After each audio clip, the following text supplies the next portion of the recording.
and you were at that time present for the first time, and I remember the solidarity and your immediate reaction. So, welcome back again. Thank you very much. We are very happy to have you here. Thank you very much. Very great honor.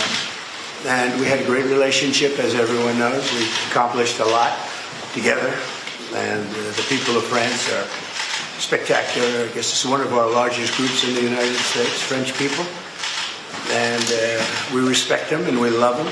Very talented people, extremely energetic people, as you know very well. Yeah. And it's an honor to be here. We had a good time together, and we had a lot of success, really great success working together on defense and offense too.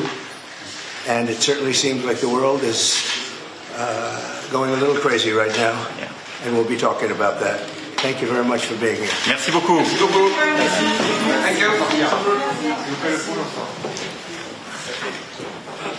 President Macron and President-elect Donald Trump meeting inside the Elysee Palace, having a one-on-one, talking about the fact that they have a good friendship, and they met previously, and they hope to continue with that.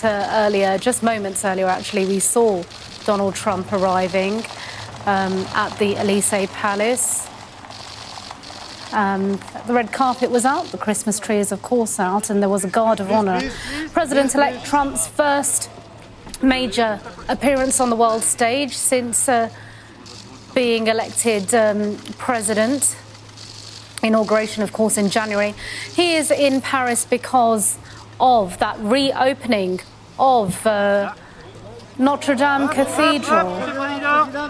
And a reminder that President Trump just said we've had a great relationship, referring to the relationship between the US and with President Macron. And as I said, they are meeting because up to 50 dignitaries are gathering at Notre Dame Cathedral this evening for the reopening of that extraordinary cathedral ravaged by fire. Let's talk more about President-elect Trump being in Paris, meeting with President Macron. Our international affairs editor Dominic Waghorn is following all of these developments and joins me live from the French capital. So, Dominic, first time we're seeing President-elect Trump, soon to be President Trump yet again, on the world stage since his election. What do you think they're going to be discussing, President Macron and Trump?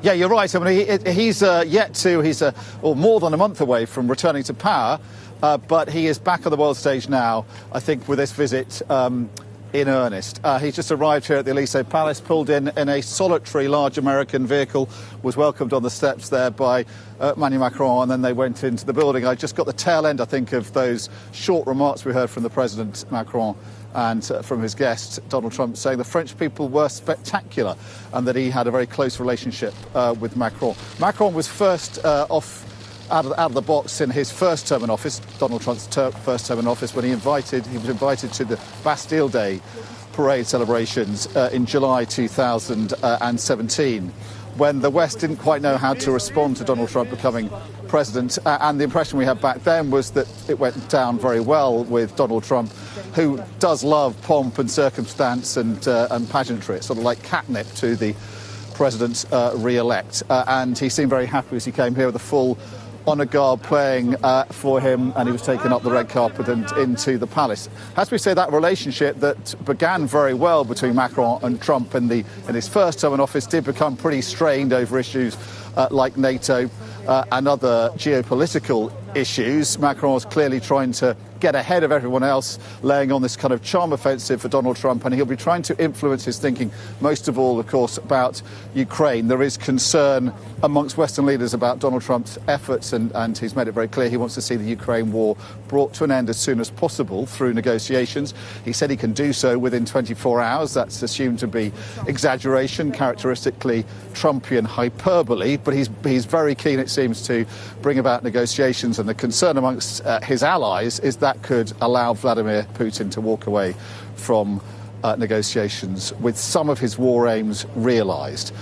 So I think it's very important for world leaders, Western leaders, to try and get in before he gets into the White House and try and shape the way he thinks about the war and how he might begin his approach to the conflict in Ukraine. So we expect that will be part of the conversation, but I expect really it's all about trying to sort of renew and rekindle that relationship that, as I say, started very well in Trump's first term in office, although it did become rather fractious later on.